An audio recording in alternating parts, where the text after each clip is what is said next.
This past week, a controversy erupted on Catholic Twitter. And if you're not somebody who spends much time on Twitter or any time on Twitter, then I congratulate you. And I apologize for dragging you into the muck of what Twitter often is. Maybe I should contextualize that a little bit too. Twitter is this place where you can only post posts that are 240 characters, so like tweets, that really limits your ability to articulate yourself in a fully elaborate way, in a nuanced way, and in a meaningful way at times. So you can't really share your thoughts, and you can't have meaningful interactions because of that constriction. So what it often tempts us to do is to offer snarky witticisms in place of actual intellectual thoughts. And that's what Twitter tends to become, which is conducive to controversy and fights and Twitter drama. And so that's what has happened this week in Catholic Twitter. Hashtag Catholic Twitter, which is where all the Catholics get together and do the same thing that everybody else does on Twitter, but with Catholic themes and topics. I don't want to draw more attention to the controversies of Twitter than are necessary, and I would say they're mostly not necessary. But this week's controversy did highlight something for me that I think is worthy to discuss in maybe a different medium like YouTube, or to take the opportunity to produce a video like this. So that's what I'm going to try and do at this point.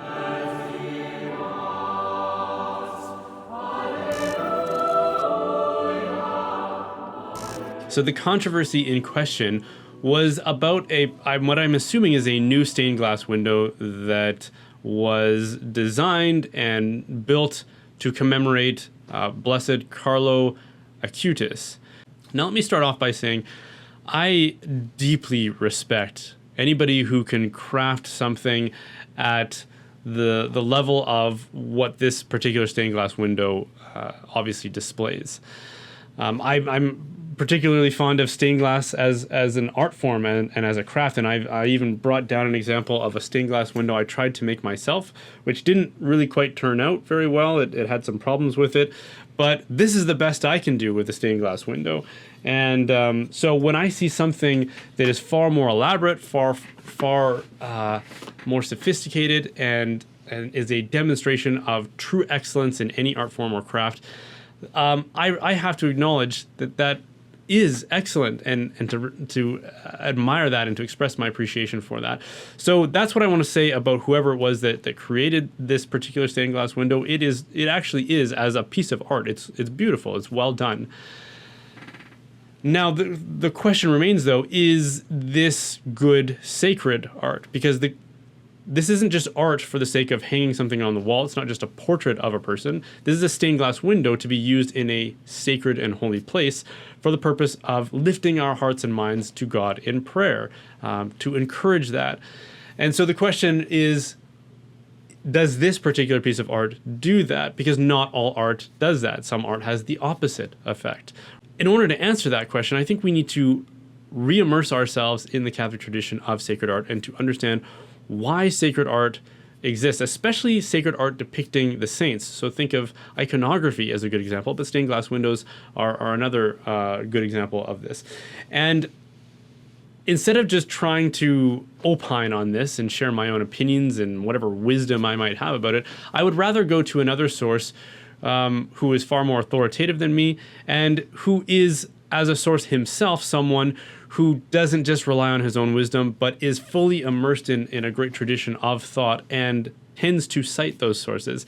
And that would be Pope Benedict, or as he was writing this book, Cardinal Ratzinger. So this book is called The Spirit of the Liturgy, and he's got a chapter in it about sacred art.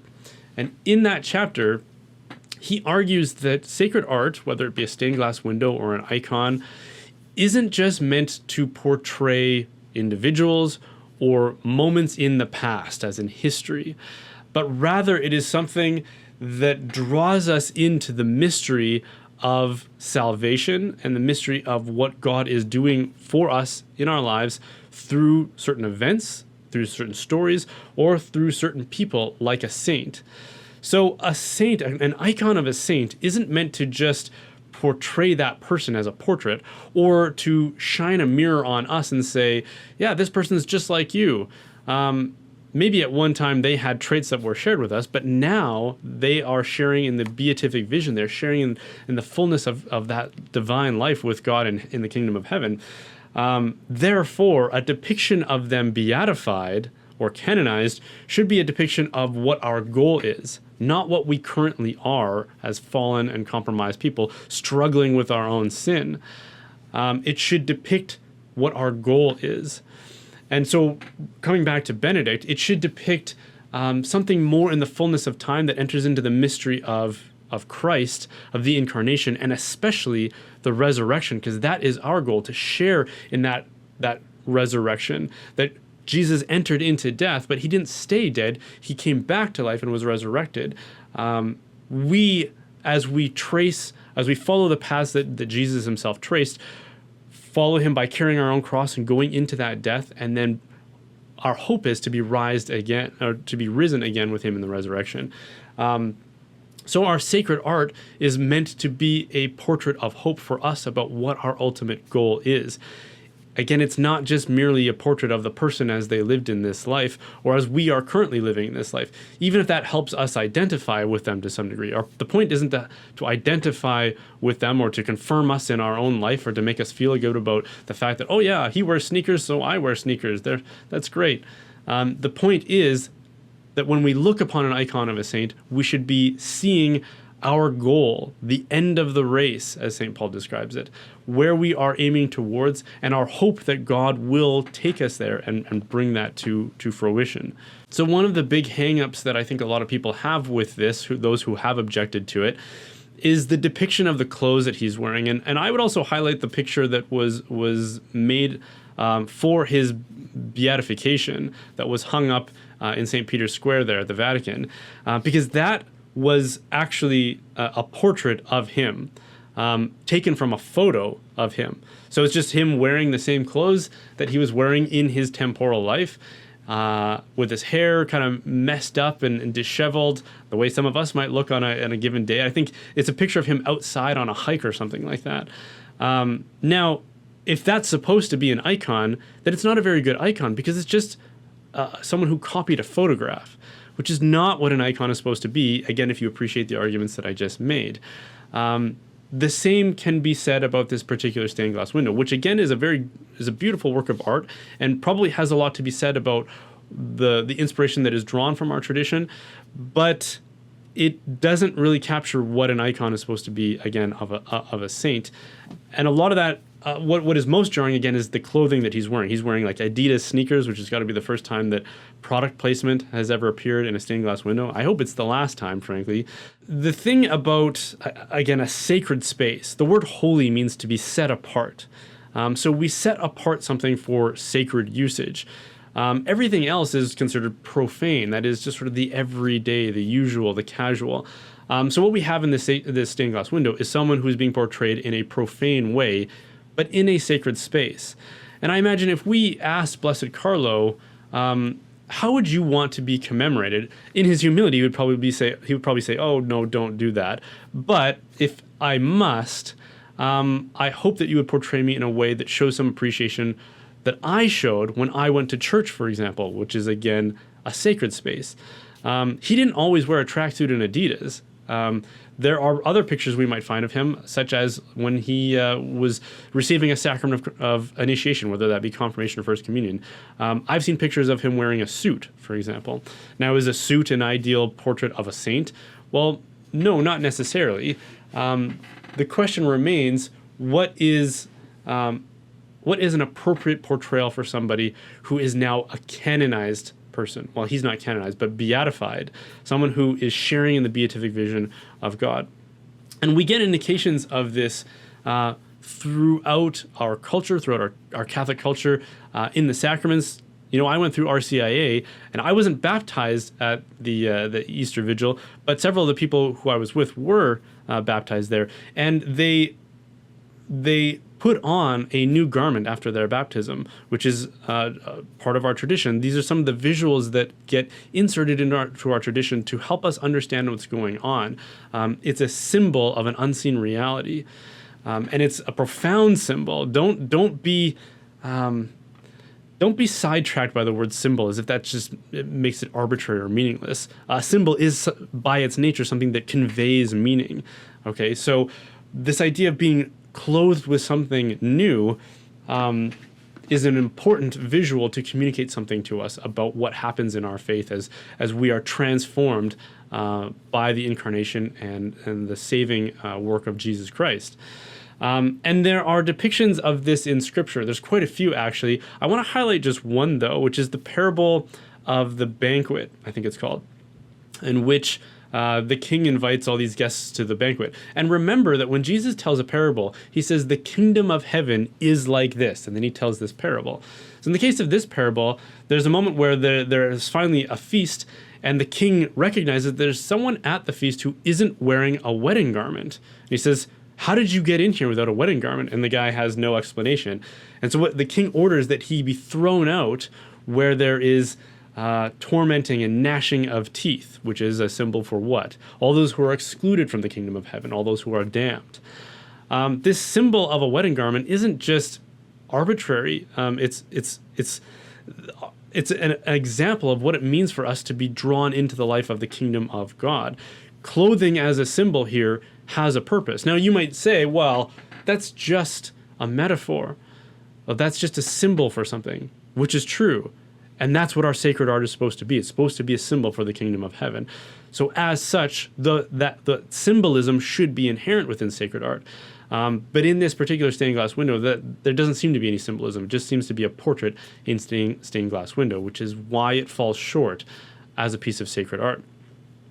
Now, in the raging debate on Twitter that erupted over this, some people saying this is everything that's wrong with the Novus Ordo Church, and some people saying this is great, this helps me connect to my faith, and this is so cool, he's wearing Adidas shoes.